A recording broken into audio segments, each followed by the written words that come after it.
কাবা শরীফের সামনে তাওয়াফ করছে আর চোখের পানি ছেড়ে কাঁদছে কাঁদছে কাঁদছে আর আল্লাহ তাবারক ওয়া তাআলার কাছে একটা তাওয়াফ করে এসে আল্লাহর কাছে ক্ষমা চায়, আল্লাহ তোমার দুনিয়াতে সবচেয়ে বড় গুনাহগার আমি, আল্লাহ হাসরের ময়দানে যদি আমার গুনাহ খাতা তুলো, আমি নবী মুস্তাফার কাছে চেহারাটুকুন দেখাবার যোগ্যতা রাখি না, তুমি তো রব্বুল আলামিন অনেক উপরে, আল্লাহ আমাকে মাফ করো। এভাবে বলে আল্লাহ বলে একটা চিৎকার দিয়ে ওখানে বেহুশ হয়ে গিয়েছে। তো ওখানে যারা হজ করছে হাজিরা, তারা দেখতেছেন যে একটা যুবক অনেক কান্না করছে, আবার ওই যুবক আবার সেন্স ফিরলো, আবার উঠলেন, উঠে আবার তাওয়াফ করলেন খানায় কাবা, তাওয়াফ করে এসে আবার সেই মাকাম ইব্রাহিম এর সামনে দাঁড়িয়ে আল্লাহর কাছে ওই দরজা কাবার সামনে দরজার সামনে দাঁড়িয়ে আবার ক্ষমা চাচ্ছেন, আল্লাহ মাফ করে দাও, ক্ষমা করে দাও, আমার মতো সিয়াকার গুনাহগার তুমি দুনিয়াতে হয়তো বা পয়দাও করো নাই, এভাবে ক্ষমা চাচ্ছেন চোখে পানি ছেড়ে। তো উনি নাকাব পোস্ট ছিলেন, তো যারা হাজিরা ছিলেন তারা দেখতেছেন যে উনি এরকম নাকাব পরা, বুঝতে পারছেন না আমার কথা বোঝা যাচ্ছে? এভাবে নাকাব দেওয়া, মুখটা ঢাকা, এই ঢাকা অবস্থায় বলছেন যে ইয়া রাব্বুল আলামিন আমাকে ক্ষমা করো। তো চেহারা দেখছিলেন না, হাজিরা খেয়াল করলেন 5-6 তাওয়াফের পরে যে কে এমন ব্যক্তি যে এভাবে কান্না করছে, আল্লাহর কাছে এভাবে ক্ষমা চাইতেছে। সব হাজিরা তেনার কাছে ওই যুবকের কাছে আসলেন, এসে বলতেছেন হে যুবক, আমরা যারা হাজিরা আছি যদি আল্লাহ হজ কবুল করে দেয়, আমাদের এই হজের সওয়াব আল্লাহ আপনার নামায় আমলে যাতে কবুল করে নেয়, আমরা দোয়া করছি, তারপর আপনি এভাবে কান্না করেন না, আপনার এই কান্না নিতে পারছি না। কারণ উনি কান্না করছেন, চিৎকার দিয়ে আল্লাহর নামটা নিয়ে বেহুশ হয়ে জমিনে গিরে পড়ছেন। এই অবস্থা দেখে যখন ওই হাজিরা দোয়া করছেন যে আপনার আমাদের সমস্ত সওয়াব আপনার নামায় আমলে আল্লাহ দিয়ে দিক, আমরা দোয়া করি, এটা বলার সাথে বলতেছে এত বড় গুনাহগার আপনি কে, আপনার চেহারা একটু দেখতে চাই। উনি চোখের পানি ছেড়ে কাঁদছে, বলে আমার মতো গুনাহগার কেউ নাই, আমার চেহারা দেখাবার মতো আপনাদের কাছে আমি যোগ্যতা রাখি না।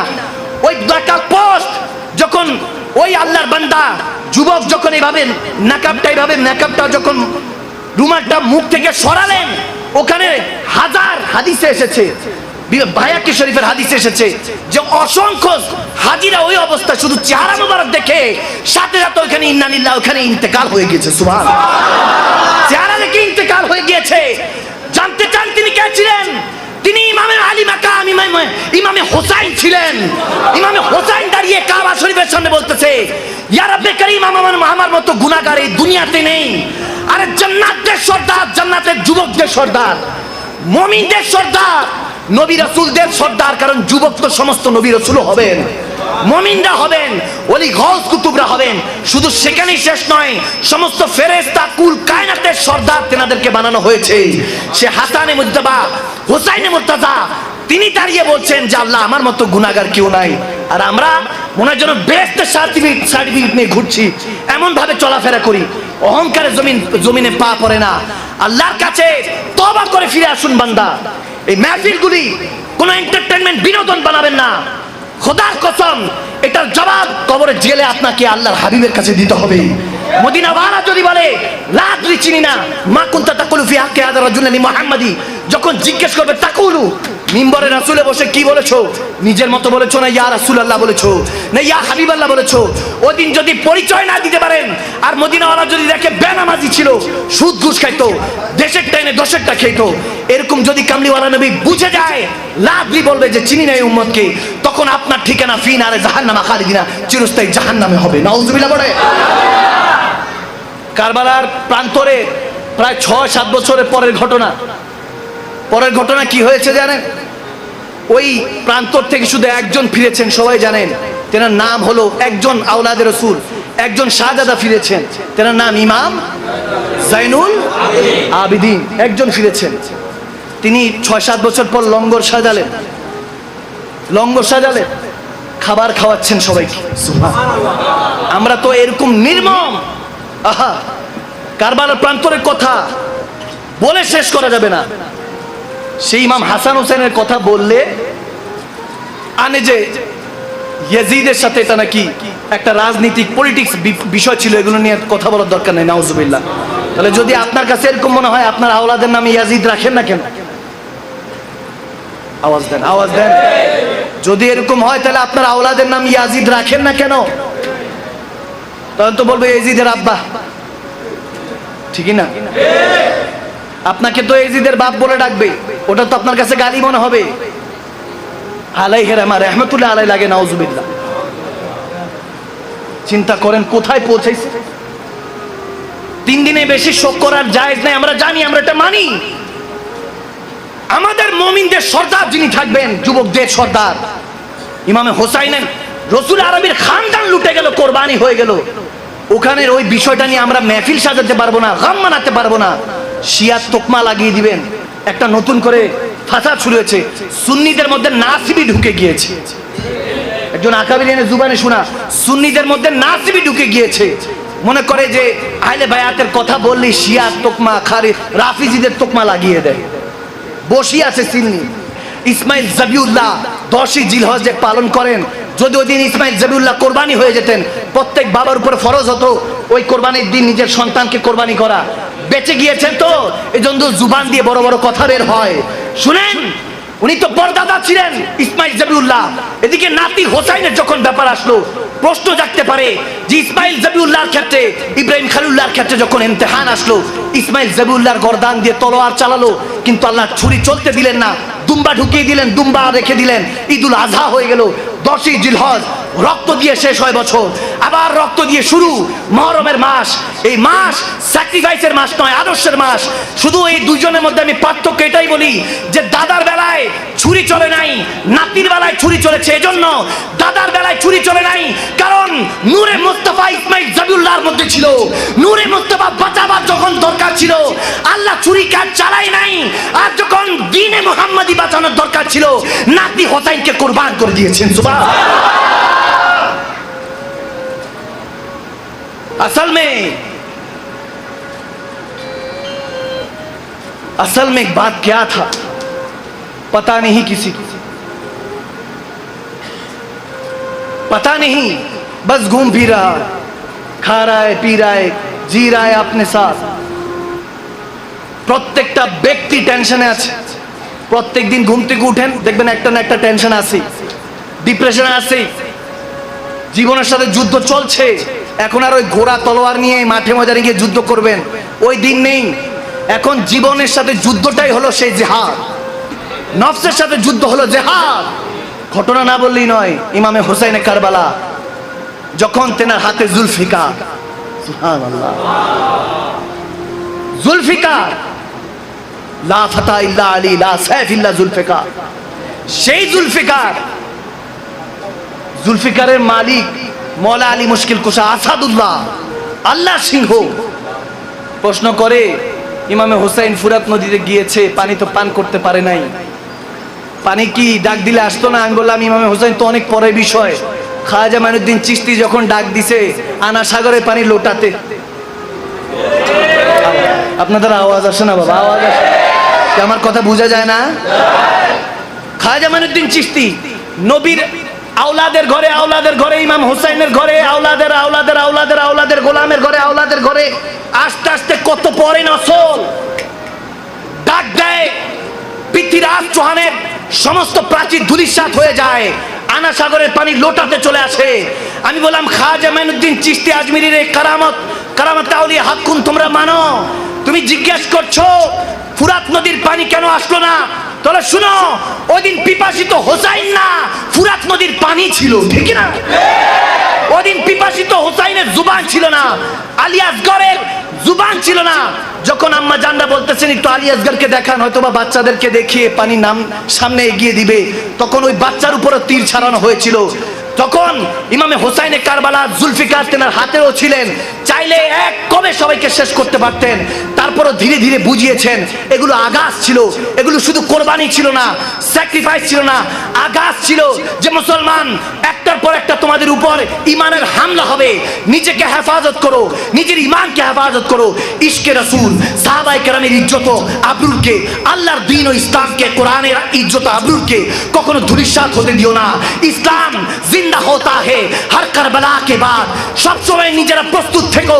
ইমামে হোসেনে কারবালার প্রান্তরে গিয়ে শিখে গিয়েছেন, মুসলমান যদি আল্লাহ রাসূলের ইজ্জত ও হুরমতের জন্য জান দিতে হয় দিয়ে দাও, যদি পরিবারকে কোরবান করতে হয় কোরবান করে দাও, যদি ধন সম্পত্তির মধ্যে আগুন লাগাতে হয় লাগিয়ে দাও। তারপর আল্লাহ রাসূলের ইজ্জত আবরুকে রক্ষা করতে রক্ত দিয়ে গোসল করে হলো ইসলামকে হেফাজত করো মুসলমান।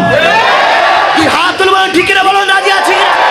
তুই হাত তুলে বলো আল্লাহকে দেখো রাজি আছি কিনা? যদি রক্ত দিতে হয় ইমামে হাসান হোসেনের জন্য রক্ত দিব, রাজি আছি কিনা? আল্লাহ কবুল করুক, আমিন বলে। হিন্দুস্তানে এক আল্লাহর ওলি ইসলামকে প্রচার করছেন। ওই দেশের রাজার কাছে মন্ত্রী বিচার দিল, অমুক আল্লাহর ওলি তিনি সব মুসলমান বানিয়ে ফেলছেন, সব মুসলমান বানিয়ে ফেলেছেন, তাড়াতাড়ি তাকে ভাগাইতে হবে। তখন রাজা হুকুম দিল যে আপনি চলে যান, আপনার পরিবার আহাল পরিবারকে নিয়ে চলে যান, দেশ ত্যাগ করেন। উনি যখন ত্যাগ করছেন সাথে কয়েকজন প্রহরী পাঠালেন, প্রায় 500 প্রহরী, যে ঠিকমতো দেশটা ক্রস করছে কিনা, হিন্দুস্তান ক্রস করছে কিনা দেখার জন্য। গভীর কনসেন্ট্রেট, মনোযোগটা এদিকে। ধৈর্য সম্পর্কে আইডিয়া হয়ে যাবে, দেখবেন আর সবরু মিফতাহুল জান্নাহ, এমনি তো কথা আছে ধৈর্যটা হলো জান্নাতের চাবিকাঠি।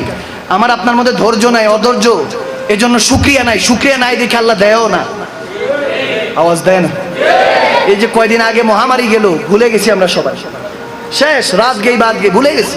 আবার যেই যার মতো একদম ব্যয়াপনা শেষ শিখরে, এখন আরো ব্যয়াপনা বাড়ছে, কমে নাই বাড়ছে। তারপরে আবার এই যে কয়দিন আগে শুনতেছি 10 জন না 15 জন ডেঙ্গু জ্বরে মারা গিয়েছে। এই যে আযাবগুলি, এতদিন মশা কামড়াইছে, কই মারা তো যান নাই, এখন কেন মারা যাচ্ছে আবার ডেঙ্গু? ওষুধ কি নাই?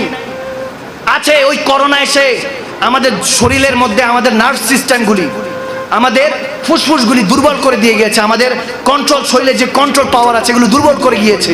বিদায় এখন মশা কামড় দিলে জলজন্ত একটা মানুষ মারা যাচ্ছে, নাউজুবিল্লাহ। এগুলো আল্লাহর আযাব, গজব। বুঝার চেষ্টা করেন। আমি আপনাদের পায়ে হাত ধরে বলে দিয়ে যাচ্ছি, পায়ে হাত ধরে নামাজ কায়েম করুন। সেজদায় গিয়ে ইমামে হাসান হোসাইন সেজদায় ছাড়ে নাই।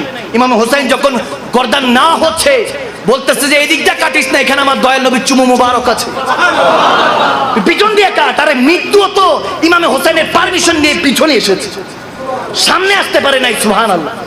এগুলো তো বুঝবেন না, কারণ ইশকের সাথে লেনা দেনা নাই, আল্লাহ রাসূলের প্রেমের সাথে লেনা দেনা নাই, এই জন্য বুঝতে পারছেন না। এগুলো বুঝার চেষ্টা করুন। তো ওই আল্লাহর ওলি যখন চলে যাচ্ছেন, সাথে 500 প্রহরী যে যাচ্ছে কিনা দেখার জন্য। এখন আল্লাহর ওলি সাথে ওনার মেয়ে আছে, ওনার ছেলে আছে, ওয়াইফ আছেন, স্ত্রী আছেন, যাচ্ছে। এখন ওই যে প্রহরী যাদেরকে পাঠিয়েছে রাজা, তারা হিন্দুস্তান ক্রস করার পরে চিন্তা করলো এই মুসলমানদের কাফেলাটা লুট করে নেই। আমার কথা বোঝা যাচ্ছে? কাফেলাটা লুট করে নেই, রাজাও খবর নাই, কেউ তো দেখবে না, এখন লুট করে নেই, এরা আর কার কাছে নালিশ দিবে? যখন লুট করার চিন্তা করলেন, এতক্ষণ পর্যন্ত ওই আল্লাহর ওলি সবর ইখতিয়ার করছেন, ধৈর্য ধরে আছে, বেলায়েত মাকামে ইলাহি পর্যন্ত পৌঁছে আছে, তারপরে সবর ধৈর্য।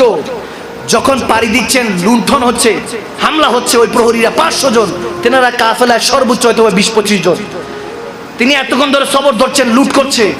7 বছরে ওনার একটা মেয়ে ছিল। কয় বছরের? 7 বছর একটা মেয়ে ছিল। মেয়ের কানে 2টা স্বর্ণের বালা ছিল। ওই যখন ওই রাজার প্রজারা যখন ওই বালার টান দিতেছে, এখন টান দিয়ে খুলতেছে না, টানছে খুলছে না, টান দিয়ে ছিঁড়ে ফেললো, রক্ত পড়ছে। এতক্ষণ পর্যন্ত ওই আল্লাহর ওলি সবর ধরে আছেন, আল্লাহু আকবার, সবর ধরে আছেন। এতক্ষণ পর্যন্ত সবর চলেন, কিন্তু যখন নওয়াসার উপরে আঘাত আসলো, আওলাদের উপরে, মেয়ের উপরে, কন্যা সন্তানের উপরে আঘাত আসলো, সাথে সাথে বেলায় জেগে উঠলো, সবর শেষ। উনি তলোয়ার উঠালেন। 500 যত ওই নরদস্যু ছিল, ওই জলদস্যুর মতো ওই প্রজারা ছিল, প্রত্যেকের গর্দান উড়িয়ে দিলেন। সুবহানাল্লাহ। এক আঘাতে গর্দান উড়িয়ে দিলেন। বেলায়েতের ক্ষমতা করে ফেললেন। কারামাতে আউলিয়া হাকুন, কারামাত তো সত্য হয়ে গেল। এখানে আল্লাহর ওলির ঘটনাটা শুনে আমার এই জন্য বললাম, বেলায়েত এক জিনিস, আজমাতে শাহাদাত আরেক জিনিস। ইমামে হোসাইন, আরে তেনাদের ফায়েজ নিয়ে তো আল্লাহর ওলিরা বেলায়েতের শক্তি সম্রাট হয়েছেন, শক্তি পেয়েছেন। তিনি চাইলে কি করতে পারতেন না? নিজের 6 মাসের শিশুর উপর যখন তীরের আঘাত হলো তখনও চুপ ছিলেন। যখন নিজের নওয়াসাকে শহীদ করে দেওয়া হলো তখনও চুপ ছিলেন। হযরত আব্বাসকে শহীদ করা হলো, তখনও চুপ ছিলেন। হযরত মাওলা আলীর আরো আওলাদ ছিলেন, হযরত আবু বকর ছিলেন, মাওলা আলী সাহেবজাদা আবু বকর ছিলেন, ওমর ছিলেন, তেনার নাইদের নাম ছিলেন জাফর ছিলেন, কাসেম ছিলেন, আব্দুল্লাহ ছিলেন। এভাবে ইমাম হাসান হোসেন সহ 7 জন মাওলা আলী সাহেবজাদা ছিলেন। খাতুনের জান্নাতের দিক দিয়ে হলো হাসান হুসাইন, বাকি অন্যান্য স্ত্রী আম্মাজানদের থেকে আরো 5 জন আওলাদ ছিলেন। 7 জন ইমাম হাসান ছাড়া 6 জন কারবালার মধ্যে শহীদ হয়েছেন, রক্ত যা পেয়ালা পান করেছেন, শাহাদাতের জাম পান করেছেন। সুবহানাল্লাহ। জিজ্ঞেস করছেন কেন আলী আলী করি, কেন হুসাইন হাসান হুসাইন করি, কেন নবী নবী করি? তাহলে শুনেন, সাহাবায়ে রাসূল আমাদেরকে শিখিয়েছেন আহলে বায়াতের প্রেমী সবচেয়ে আফজাল। কেন আপনাদের মনে নেই যখন হযরতে আব্দুল্লাহ হযরত ওমরের বড় সাহেবজাদা ইমামে হোসাইনকে একটু চির করছেন, একটু কষ্ট দিচ্ছেন, দুষ্টমি করছেন ছোট অবস্থায়, আমরা ঘটনার কি শুনি নাই? ছোটবেলা থেকে শুনতে শুনতেই তো বড় হয়েছি। যখন আব্দুল্লাহ আর ইমামে হোসাইন দুষ্টমি করছেন অল্প বয়সে, তখন ইমামে হোসাইন দুষ্টমি ছলেই এভাবে বলে দিয়েছিলেন, এই গোলামের ঘরে গোলাম, আওয়াজ দেন আওয়াজ দেন, এই গোলামের ঘরে গোলাম। এখন আব্দুল্লাহ শাহজাদায় ওমর, যাকে দেখলে শয়তান 40 days later, শয়তানও 40 দিন পরে হাঁটতো না, সেই ওমরের শাহজাদা। সুবহানাল্লাহ না সুবহানাল্লাহ। ওমরের শাহজাদা এখন কি হয়েছে আমরা তো জানি। গোলামের ঘরে গোলাম বলেছেন, তখন আমিরুল মুমিনিন হযরত ওমর নালিশ গেল, সন্তান বাবার কাছে নালিশ দিলেন। হযরত ওমর মাজলিস ডাকলেন, গরম গরম, সবাই চিন্তা করছেন কি জানি হয়। এদিক দিয়ে নওয়াসায় রাসূল, ওদিক দিয়ে নওয়াসায় ওমর। সুবহান, কার জানি বিচার হয়, কি জানি বিচার হয়। সবাইকে ডাকি হযরত ওমর জিজ্ঞেস করছেন সবার সামনে ইমামে হোসাইনকে, আপনি কি আমার ছেলেকে গোলামের ঘরে গোলাম বলেছেন, গোলাম ইবনে গোলাম বলেছেন? আমার ইমামে হোসাইনও তো জান্নাতের সর্দার, নওয়াসায় রাসূল, যেটা বলেছে বলেছে, তীর মিস হইতে পারে, জুবানের কথা তো মিস হতে পারে না। বলে হ্যাঁ বলেছি বলেছি। তখন হযরত ওমর আবার জিজ্ঞেস করলেন ভরার মধ্যে, সবাই কি শুনছে? বলে হ্যাঁ। বলে আপনি কি আমাকে, আমার সন্তানকে গোলামের ঘরে গোলাম বলেছেন, গোলাম ইবনে গোলাম বলেছেন? বলে হ্যাঁ বলেছি। বলে লিখে দেন। ইমামে হোসেন লিখেও দিলেন। সুবহানাল্লাহ বলেন সুবহানাল্লাহ। লিখে দিলেন, তৃতীয়বার সাক্ষী রাখলেন ওই কাগজ দেখিয়ে, সবাই কি দেখছো? গোলাম ইবনে গোলাম এই ওমরকে বলা হয়েছে গোলামের ঘরে গোলাম। এতদিন গোলামি করেছি মুস্তাফার, সার্টিফিকেট পাই নাই। আজকে যাদেরকে হাসান হুসাইন যাদেরকে সর্দার বানিয়েছে, তাদের থেকে সার্টিফিকেট নিলাম, এটা আমার কবর হাসরের নাজাতের উসিলা হয়ে যাবে।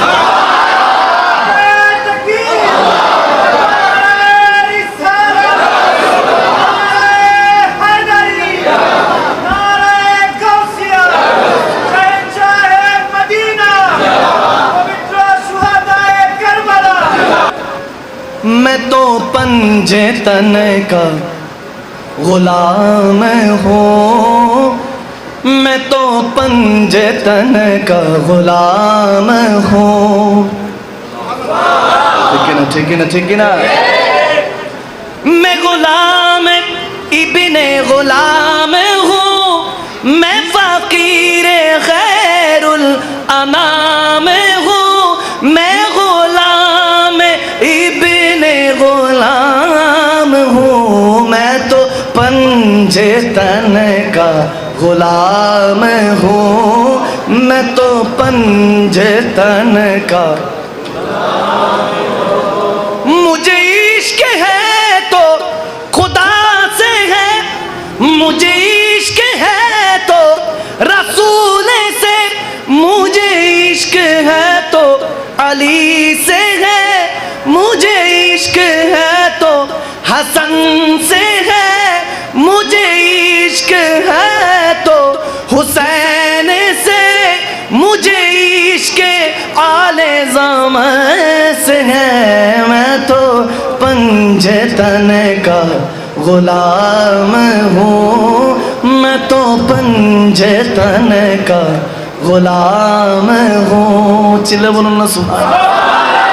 খারাপ লাগছে বাবা, খারাপ লাগছে, খারাপ লাগছে নাকি? হুজুর আজকে মোটামুটি ঘন্টাখানেক কইছে এখানে থাক, আমি তো খেয়ালই করি না, প্রায় 1.5 ঘন্টা হয়ে গেছে। কি খারাপ লাগছে আপনাদের? কোন দিকটা পার হয়ে যায় সময় টেরই পাওয়া যায় না। কারণ যখন রসুলের প্রেমে থাকি, আহলে বায়াতের প্রেমে, ওলি আল্লাহদের প্রেমে থাকি, তখন তো দিলটা মদিনার বাগান হয়ে যায়। ঠিক কিনা, ঠিক কিনা? খারাপ লাগছে না তো বাবা? গরম লাগতেছে নি? আমাকে বলেছে হুজুর তাড়াতাড়ি আসেন, 12টার মধ্যে মাহফিল শেষ। এখন তো 12টা 1 বাজে, শেষদা ছাড়েন নাই। আরে পানির অভাবে তো পানি পান করতে পারছেন না। ওখানে আমার প্রশ্ন হলো, পানি নাই, ওযু করলেন কিভাবে? বলতে পারেন তায়াম্মুম। ওই মাসলায় যাবই না, ওই মাসলায় যাবই না। আমি শুধু এতটুকু বলতে চাই, যদি বুঝার হয় বুঝে নেবেন। যাদের দিল পর্যন্ত, কান দিয়ে দিল পর্যন্ত যাবে, তারা ক্যাচ করে নেবেন। সব সময় বান্দা এই কথাগুলি মনে রাখবেন। যখন ইসলাম প্রচার করার দায়িত্ব আসলো, সময় হলো, যখন ইসলাম প্রচার করার সময় হলো, আল্লাহ তখন সাহাবাদেরকে নিযুক্ত করলেন। আর যখন ইসলাম বাঁচাবার সময় আসলো, তখন আহলে বায়াতকে কুরবান করলেন। সুবহানাল্লাহ। ঠিক কিনা, ঠিক কিনা? এটাই হক, সত্য। সাহাবায়ে রাসূলদেরকে নিয়ে কখনো কটূক্তি করা যাবে না। অনেকে ক্লিয়ার না যে আমির মুয়াবিয়া রাদিয়াল্লাহু তাআলা নিয়ে আমার আকীদা কি। আমার আকীদা হলো কাফুল লিসান। কি আকীদা? কাফুল লিসান, জুবান খামোশ। উনি হলেন বর্ডার। উনি আজকে ক্লিয়ার করে দিয়ে যাচ্ছে। এটা নিয়ে সব জায়গায় ফাসাদ হচ্ছে। নাউজুবিল্লাহ পড়বেন না? সাহাবায়ে রাসূল আপনা থেকে আপনা হোক, তেনাদের দোষ ত্রুটি তালাশ করা যাবে না। এটাই ঈমান, এটাই ঈমান। হাজানি এদিকে মুয়াবিয়া রাদিয়াল্লাহু তাআলা, এদিকে মাওলা আলী। হক কোন জায়গায় ছিল আমরা জানি। আওয়াজ দেন। হক কোথায় ছিল জানি, কিন্তু এগুলো ইস্তিলাহান ছিল, প্রেক্ষাপট অনুযায়ী ছিল। ইমামে হাসানে মুজতাবা এসে এগুলো সুলাহ করে দিয়েছেন। ইমামে হাসানে মুজতাবা মুয়াবিয়া রাদিয়াল্লাহু তাআলাকে আপনি নিয়েছেন ক্ষমা করে, আর এজিদের বিপক্ষে ইমামে হোসাইন তলোয়ার তুলে নিয়েছেন। আমাদের হিসাব নিকাশ এখানেই শেষ। ঠিক কিনা? বাস, কোনো ঝগড়াঝাটি আছে? এগুলো নিয়ে এত ফাসাদ, এত ফাসাদ। আরে মুয়াবিয়া রাদিয়াল্লাহু তাআলাকে বাদ দিলে ওনাকে নিয়ে মসজিদ বানানোর দরকার নাই, মেহফিল সাজানোর দরকার নাই। আমি এতটুকু বোঝানোর জন্য বলি, ক্ষমা করবেন বেয়াদবি হলে। আমি বলি যে 1.25 লক্ষ সাহাবা, 1.5 লক্ষ, 1,24,000, 2,36,000 মতান্তরে সাহাবায়ে রাসূলরা আছেন। এখন কয়জন সাহাবা? আমি এখানে একজন দাঁড়িয়ে 30 জন সাহাবার নাম বলেন, যান। আছেন কেউ? আছেন? আওয়াজ দেন। আছে? খুব কম। 30 জন সাহাবার নাম বলতে পারবেন না। তো মুয়াবিয়া রাদিয়াল্লাহু তাআলা আনকে তো যাদের নাম বলতে পারবেন না, তাদেরকে মানেন না আপনারা? আওয়াজ দেন। মানেন না? আবু যার গিফারি থেকে উপরে সাহাবারা, তো ওনাদের কি আমরা মানি না? মানি তো। নাম জানি না, কিন্তু সাহাবায়ে রাসূল শুনলে সম্মান করি, ভালোবাসি। ঠিক না? এটাই তো আকীদা। আপনি যদি মুয়াবিয়া রাদিয়াল্লাহু তাআলাকে নিয়ে কথা বলেন, তাহলে বুখারী শরীফ ভরা পড়া মুয়াবিয়া রাদিয়াল্লাহু তাআলার হাদিস দিয়ে, তাহলে বুখারী শরীফে বাদ দিয়ে দিত। আওয়াজ দিচ্ছে না বাবা? বুঝছি আপনাদের কষ্ট হচ্ছে, আমি এখানে শেষ করে দিই। আওয়াজ দেন না কেন? আমি কি সঠিক বলছি না? তো বুখারী শরীফ বাদ দিয়ে দিতে হবে, মুসলিম শরীফ বাদ দিয়ে দিতে হবে। আমার রাসূল আরবীর আদর্শের উপর আঙ্গুল উঠে যাবে। প্রশ্নবিদ্ধ হবে আমার মদিনাওয়ালা যে কি আদর্শ দিয়েছেন সাহাবায়ে রাসূলদেরকে। আর ওইখানকার খারিজিরা মুয়াবিয়া রাদিয়াল্লাহু তাআলাকে ওনার খারিজি মাইন্ড সেট আপ দিয়ে ওনাকে, কারণ সাহাবায়ে রাসূলরা মাহফুজ ছিলেন, নিষ্পাপ ছিলেন, সহজ সরল ছিলেন, পলিটিক্স বুঝেন নাই। এজিদ অনেক বড় পলিটিশিয়ান ছিল, সে রাজনীতি খেলা জানতো, সেভাবে খেলাফত নিয়েছে। এখন বলতে পারেন হাসানে মুজতাবা ওয়াদা করিয়েছিলেন যে হোসাইনকে খেলাফত দিয়েন, মুয়াবিয়া রাদিয়াল্লাহু তাআলার সাথে, যে ইমাম হোসাইন রাদিয়াল্লাহু তাআলাকে আলাইহিস সালামকে খেলাফত দিয়েন। এখন খেলাফত দেন নাই, ইমাম হাসান মুজতাবার সাথে নাকি ওয়াদা খেলাফ করছে, নাউজুবিল্লাহ। এরকম অনেক কিছু আনে। আপনারা এগুলো বুঝবেন না, আমি বলার জন্য বলছি, বুঝানোর জন্য বলছি। এই যত রকমের কন্ট্রাডিকশন আছে, এগুলো শয়তান ইয়েজিদি চিন্তা ভাবনা। এগুলো কিসের চিন্তা ভাবনা? আবার বলে এজিদি মুসলমান না হোসাইনি মুসলমান। আমি বললাম এজিদি আবার কিভাবে মুসলমান? আওয়াজ দেন। এজিদি আবার কিসের মুসলমান? মুসলমান তো শুধু হোসাইনি মুসলমান, শুধু হাসানি মুসলমান। ঠিক না? এজিদি আবার কিসের? তো মরদুদ। 39 বছর বয়স, 3 বছর খেলাফত ছিল। কামরায় কিভাবে লাশ নিয়ে গেছে তার খবরও নাই, পাত্তাও নাই। আর কারবালার মাহিনা আসলে তার নাম নিতে হবে কেন? হোসাইন হোসাইন করে শহীদ হয়ে জান্নাত, সমস্যা কি আপনার? হাসান হোসাইন করেন, জানাদের সাথে জান্নাতে থাকবেন। তিনাদের নাম নেন। দেখেন নাম নিলে কি সমস্যা জানেন? এখন নাম নিলে আরো সমস্যা। নবীজির নাম নামাজেও খেয়াল করা যাবে না, নাউজুবিল্লাহ। তাদের ব্যাপারে ছোট্ট করে ঘটনাটা না বললেই নয়, যেহেতু কারবালা ইমামে হাসান হোসেনের সাথে সম্পৃক্ত। আমরা এই হাদিসটা অনেকেই জানি, শুধু আজকে নুকতাটা, পয়েন্ট অফ ভিউটা আমি বুঝিয়ে দিয়ে যাব। গভীর খেয়াল। নবীজি নামাজ পড়ছেন, আসর হোক কিংবা মাগরিব, নামাজ পড়ছেন। ইমামে হাসান হোসাইন কিছুক্ষণ পর পর নবীজির পিঠ মোবারকে, আমরা হাদিসটা শুনছি না, নবীজির তাসবিহ লম্বা করে দিলেন। অনেক সাহাবারা তো আস্তে করে সিজদা থেকে মাথা উঠায় দেখছেন কি নবীজি কি উঠলো কিনা, টের পাইছে কিনা। ওনারা তো ডুব দিয়ে থাকতেন আল্লাহর দিদারে। সুবহানাল্লাহ বলেন, সুবহানাল্লাহ বলেন। দিদার ডুব দিয়ে মাথা উঠিয়ে দেখতেছেন নবীজি উঠছে কিনা সিজদা থেকে। দেখে না, হাসান হোসাইন ওনারা কাদের মধ্যে চড়ে আছে, পিঠের মধ্যে নবীজির পিঠ মোবারকে চড়ে আছে। সুবহানাল্লাহ বলেন। এখন একজন সাহাবা সরাতে গিয়েছিলেন, নবীজি ইশারা দিলেন, খবরদার। ইশারা দিলেন, খবরদার, বসে থাকতে দাও। সুবহানাল্লাহ, সুবহানাল্লাহ। উম্মত, নবীজির খেয়াল মোহাব্বত যদি সিনায় আসে নামাজ অবস্থায়, শিখানো হচ্ছে নামাজ ভেঙে যাবে। তাহলে শুনেন, যে নবী নামাজ শিখালো, তিনি যখন তাসবিহ পড়ছে সুবহান রাব্বিল আলা, সুবহান রাব্বিল আলা, সুবহান রাব্বিল আলা, তাসবিহ পড়ছে, এদিক দিয়ে মনের মধ্যে জুবানে রব্বে কারীমের শুকরিয়া আদায় করছে, প্রশংসা করছে। এদিক দিয়ে মনে মনে চলতেছে হাসান হোসেন কখন পিঠ থেকে নামবে। নবীজি কোথায়? নামাজে। নামাজে কোথায়? নামাজে। নামাজের মধ্যে নবীজি সিজদায় সুবহান রাব্বিল আলা পড়ছে, আল্লাহর শুকরিয়া করছে, আল্লাহর প্রশংসা করছে। ওদিকটা মনে মনে বলছে হাসান হোসেন কখন নামবে, কখন নামবে। এদিকটা আল্লাহ বলতেছে উঠেন না, সিজদা উঠেন না, হাসান হোসেন পড়ে ব্যথা পেতে পারে, ছোট ছোট বাচ্চা ব্যথা পেতে পারে। আমি বলি বান্দা, তুমি জিজ্ঞেস করছো নবীজির খেয়াল যদি নামাজে আসে, তুমি গাদাগারুর সাথে নাউজুবিল্লাহ তুলনা দাও, অনেক কিছু বলতে চাও, নামাজ তরক হয়ে যায়, তোমাকে নামাজ ধরাতে হবে। আমি বলি শুনো, যদি নবীজির খেয়ালে, ইমাম হাসান হোসেন তো হলেন নবীজির উম্মত, নাতি তো আছেই, সাথে তো উম্মত। নবীজির খেয়ালে নামাজ অবস্থায় যদি উম্মত আসে, নবীজির নামাজ না ভাঙে, সাহাবাদের নামাজ না ভাঙে, তাহলে বান্দার উম্মতের যখন নামাজের মধ্যে নবীর খেয়াল আসে, তখন নবীজির খেয়াল আসার কারণে বান্দার নামাজ কখনো ভাঙতে পারে না। ঠিক না, ঠিক কিনা? এটাই ঈমান, এটাই ঈমান। ঈমান নিয়ে কোনো আপোষ হবে না। ঈমানের তলোয়ার দুই দিকে ধার। সব সময় মনে রাখবেন, আমার আব্বা হুজুর কেবলা বলতেন যে আমার দাদা মুর্শিদ কেবলা সৈয়দ আবেদ শাহ মাদানী, তেনার জুবানে শুনেছেন, আমার আব্বা হুজুর কেবলা সৈয়দ জান শাহ মাদানী আমার কাছে বলে গিয়েছেন যে শুনো, জীবনে যখন চলবা অনেক ইমতিহান আসবে, প্রতিদিন ইমতিহান, এগুলো এক একটা যুদ্ধ। তুমি মনে রাখবা তোমার যুদ্ধ তোমার নিজের সাথে, তুমি নিজেকে পরাজয় করে বিজয়ী হতে হবে। ঠিক কিনা? যুদ্ধ অন্যের সাথে নয়, নিজের নফসের সাথে যুদ্ধ করবা। নিজেকে জিজ্ঞেস করবা তুমি প্রস্তুত কিনা। আমাকে সবসময় বলতেন যে নিজের ভুলটা সবসময় স্বীকার করে নিবা। কেউ যদি তোমাকে ক্রিটিসাইজ করে, ছোট করে, কখনো তাকে ছোট করতে যাবে না। এটা ইমাম হাসান হোসেনের শিক্ষা না। সুবহানাল্লাহ বলবেন না? তো আমার দাদা হযরত কেবলা আবেদ শাহ মাদানী বলতেন, ঈমান কা তলোয়ার দো ধারওয়ার তরওয়ার है। ঈমানের তলোয়ার দুই দিকে ধার। এমনি সাধারণত তলোয়ার ছুরি একদিকে ধার থাকে, ঈমানের তলোয়ার দুই দিকে ধার। পরিবার আসলে পরিবার কোরবান হয়ে যাবে, রিশতেদারি বন্ধু বান্ধব আসলে যদি অন্য কোনো কিছু হয় সেটাও কোরবান হয়ে যেতে হবে। সবকিছু কাটতে কাটতে মদিনাওয়ালার কদমে যেতে হবে। ঠিক না, ঠিক না? কোনো আপোষ হবে না।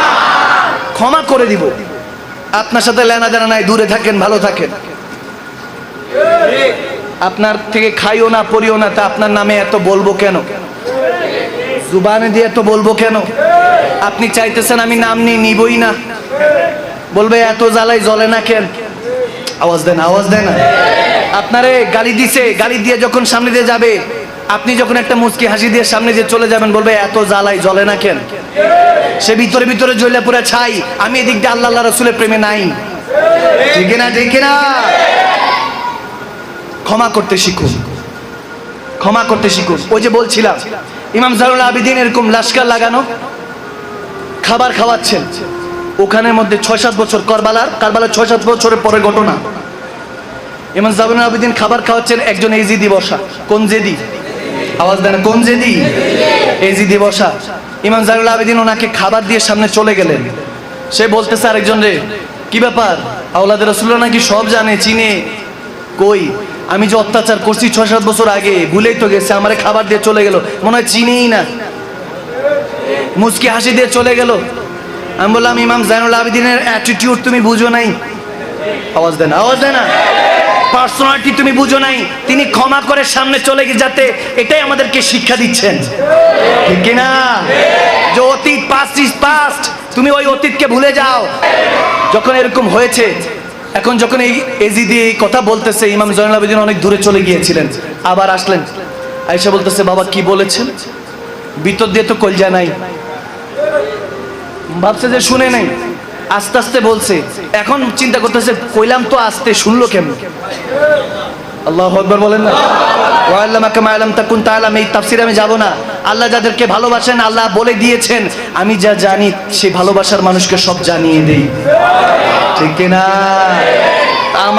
আমার আল্লাহ আহলে বায়াতকে ভালোবাসেন কি বাসেন না?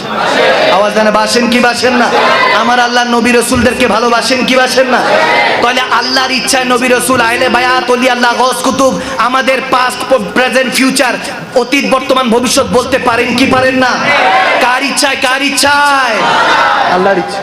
বুঝার বিষয়, ঝগড়াঝাটি কিসে? দেখেন যখন এসে বলতেছে বাবা তুমি কি বললা, আমি বলি না কিছু বলি না। বলো বলো, শুনছি। বলে না আপনি আমাকে মনে হয় চিনতে পারেন নাই, আপনি আমাকে খাবার দিয়ে সামনে চলে যাচ্ছেন, এই জন্য বললাম আপনি হয়তো আমাকে চিনতে পারেন নাই। বলে যে কথাটা বলছো ওটাও শুনছি, তোমাকেও চিনছি, তোমাকে ওই কারবালার প্রান্তর থেকেই চিনি। পার্থক্য তোমার আর আমার আদর্শের মধ্যে। তোমার আদর্শে লুণ্ঠন ছিল, তোমার আদর্শে নির্মম ভাবে হত্যা ছিল, জুলুম ছিল, অত্যাচার ছিল, ব্যভিচার ছিল। তোমার আদর্শের মধ্যে কখনো পুণ্য ছিল না, গুনার পাহাড় ছিল। আর আমার আদর্শের মধ্যে সওয়াব ছিল, স্যাক্রিফাইস ছিল, আদর্শ ছিল, ভালোবাসা ছিল, কোরবানি ছিল, আল্লাহ রাসূলের সন্তুষ্টি ছিল। শোনো, তোমার আর আমার মধ্যে পার্থক্য হলো আদর্শের। তোমার আদর্শের ইমাম ছিল ইয়াজিদ, আমার আদর্শের ইমাম ছিলেন ইমাম হোসাইন। ঠিক না? ঠিক না? এই জন্য ক্ষমা করতে শিখুন। আল্লাহ কবুল করুক, আমিন বলেন। আরো জোরে, আরো জোরে আমিন বলেন।